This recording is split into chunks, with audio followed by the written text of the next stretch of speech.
دونوں جہان تیری محبت میں ہار کے، دونوں جہان تیری محبت میں ہار کے، وہ جا رہا ہے کوئی شب غم گزار کے۔ مسیح میرے عزیزو، خداوند یسوع مسیح کی اذیت اور موت یہ نہ تو سیاسی ہے اور نہ یہ مذہبی موت ہے، بلکہ یہ الہی موت ہے۔ وہ نوشتوں کے مطابق پیدا بھی ہوا ہے اور وہ نوشتوں کے مطابق دکھ اور تکلیف اور مصیبتیں سہتا ہے اور صلیب پر مصلوب ہوتا ہے۔ گویا اس کی تمام تکالیف، مصیبتیں، اذیتیں، موت ہمارے لیے ماتم نہیں ہے، افسوس نہیں ہے، افسردگی نہیں ہے، شرم نہیں ہے۔ اس لیے ہمیں کوئی بھی ایسا اظہار نہیں کرنا چاہیے، خاص طور پر میں جو لوگ کالا کپڑا پہنتے ہیں، یہ افسوس کی علامت ہے، یہ افسوس کا نشان ہے۔ اور اگر اس سے مزید اگر دیکھیں تو یہ تاریکی کی بات ہے اور گناہ کی طرف اشارہ کرتے ہیں۔ اس طرح یہ افسوس کی علامت ہے۔ کالا جو ہے، یہ رنگ جو ہے افسوس کی طرف اشارہ کرتا ہے، افسردگی کی طرف، ماتم کی طرف۔ لیکن ہم جو ہے جیسے کہ کربلا میں یا محرم میں افسوس اور ماتم کیا جاتا ہے اور وہ خصوصی طور پر کالے کپڑے کا استعمال کرتے ہیں، ہمارے لیے یہ کچھ خاص نہیں ہے۔ ہمارے لیے یہ یسوع مسیح کے دکھ اور یسوع مسیح کی مصیبت جو ہے، یہ خدا کے جلال کے لیے ہے، یہ فتح کی طرف جو ہے قدم ہے، اور یہ سب ہماری نجات کے لیے ہے۔ اس لیے آج خدا اپنے بیٹے میں نجات کا منصوبہ مکمل کرتے ہیں، اور مسیح میرے عزیزو، ہمیں ضرور ماتم کرنا چاہیے، افسوس کرنا چاہیے، افسردہ ہونا چاہیے۔ کس پر؟ اپنے گناہوں پر، اپنی کوتاہیوں پر، اپنی بدیوں پر، اپنے ہر طرح کے گناہ پر افسوس کرنا چاہیے، ماتم کرنا چاہیے، افسردہ ہونا چاہیے، آنسو بہانے چاہیے، کیونکہ انہی کی وجہ سے یسوع مسیح صلیب پر مصلوب ہوا ہے۔ یہاں اشعیاء نبی نے جو نغمے پیش کیے ہیں خادم کے، مرد غمناک دکھوں اور بیماریوں کا مارا ہوا، اور اس میں بھی بتایا گیا ہے کہ وہ دکھ اٹھائے گا، مصیبتیں اٹھائے گا، اور یہ سب جو ہیں اس پر ہونا تھا۔ اشعیاء نبی کے صحیفہ جو ہے پیشن گوئی کرتا ہے کہ سب کچھ ایسا ہونا تھا، لیکن اس کے بعد خوشی بھی ہے۔ اس لیے ہمارے لیے جو ہے دکھ، تکلیفیں، مصیبتیں، حتیٰ کہ کسی کی موت بھی ہو جاتی ہے تو وہ وقت، اس وقت بھی ہم انسان ہوتے ہوئے دکھ تو ہم آنسو بہاتے ہیں، لیکن اس وقت بھی ہمارے لیے جو ہے یہ بات ہوتی ہے کہ ہمارے عزیز جو ہیں وہ اب دکھوں سے آزاد ہو گئے ہیں، مصیبتوں سے آزاد ہو گئے ہیں، پریشانیوں سے آزاد ہو گئے ہیں۔ اس لیے میں خاص طور پر کہہ رہا ہوں، اکثر لوگ جو ہیں دعا نماز بھی نہیں کرنے دیتے ہیں، روتے جاتے ہیں، نہ نماز پڑھنے دیتے ہیں، نہ کلام پڑھنے دیتے ہیں۔ تو جب دعا نماز ہو رہی ہو اور جب ایسی رسومات ادا کی جا رہی ہوں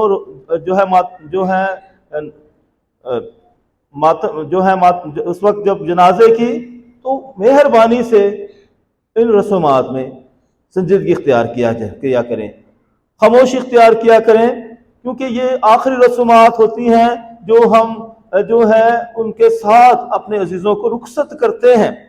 اس لیے اس کے بعد بھی جو ہے ہم جو ہے افسردگی کو ختم کریں، بلکہ دعا کرتے رہیں۔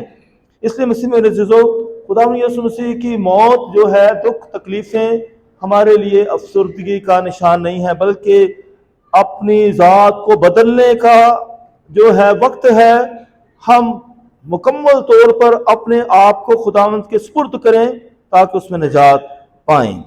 احمد فراز کہتے ہیں، جو زہر پی چکا ہوں تم ہی نے مجھے دیا، اب تم تو زندگی کی دعائیں مجھے نہ دو۔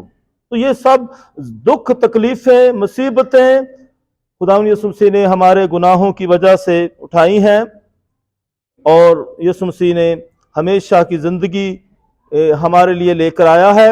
اس لیے جب سقراط جو ہے اسے منع کیا گیا تھا، یا تو اپنی تعلیم کو بند کر دو، یا یہاں سے چلے جاؤ، یا زہر کا پیالہ پی لو، لیکن اپنے آپ کو اس نے سچا ثابت کرنے کے لیے، سچا استاد ثابت کرنے کے لیے زہر کا پیالہ پینا گوارا کیا۔ یسوع مسیح سچا ہے، وہ حق ہے اور وہ جھوٹا نہیں ہے، اس لیے اس کی باتیں سچائی پر مبنی ہیں، ہمیشہ کی زندگی کی باتیں ہیں، اور وہ عملی طور پر اس کا اظہار کر دیتے ہیں۔ یہ اس کی محبت ہے، جیسے خدا نے دنیا سے ایسا پیار کیا کہ اس نے اپنا اکلوتا بیٹا بخش دیا تاکہ جو کوئی اس پر ایمان لائے ہلاک نہ ہو بلکہ ہمیشہ کی زندگی پائے۔ تو بیٹے نے بھی بھرپور طریقے سے محبت دکھائی ہے، صلیب پر اپنی جان دے کر، اپنے آپ کو قربان کر کے اس نے اعلیٰ محبت کا جو ہے نمونہ دیا ہے۔ کب مجھ کو اعتراف محبت تھا فراز، کب مجھ کو اعتراف محبت نہ تھا فراز، کب میں نے یہ کہا صدائیں مجھے نہ دو۔ مسیح میرے عزیزو، ہم نے اسے یاد کرنا ہے کیونکہ اس نے محبت کا بھرپور نمونہ ہمیں پیش کیا ہے۔ اب اس نے بھرپور طریقے سے اپنی محبت دکھائی ہے۔ اس سے زیادہ کوئی کسی سے پیار نہیں کرتا کہ اپنی جان اپنے دوستوں کے لیے دے دے۔ بلے شاہ کہتے ہیں پتھر ذہن گلاب نہیں ہوندے، پتھر ذہن گلاب نہیں ہوندے، کورے کاغذ کتاب نہیں ہوندے، جے کر لی یاری بھلیا پھر یارہ نال حساب نہیں ہوندے۔ یسوع مسیح نے جتنے بھی ہم نے گناہ کیے ہیں ان کا حساب تک نہیں مانگا ہے، بلکہ وہ تمام دنیا کے گناہ لے کر صلیب پر قربان ہو گیا ہے۔ اس نے ساری دنیا کے گناہ اٹھا لیے ہیں۔ اس لیے مسیح میرے عزیزو، ان دنوں جب ہم یسوع مسیح کے ساتھ کلمات کو یاد کرتے ہیں، صلیبی کلمات، اور یہ کلمات ہمیں چاروں اناجیل میں ملتے ہیں، آج کی انجیل مقدس میں بھی یہ کلمات آئے ہیں، سارے کے سارے نہیں۔ میں پیاسا ہوں اور تمام ہوا، باقی کے جو کلمات ہیں، آج ہی تو میرے ساتھ فردوس میں ہوگا، اور اسی طرح معافی کا کلمہ، اور ہم مختلف کلمے دیکھتے ہیں، اور ان چاروں اناجیل کے جو 7 کلمات ہیں ان میں ایک کلمہ جو ہے درمیانی ہے۔ کون سا درمیانی کلمہ ہے 7 کلموں میں؟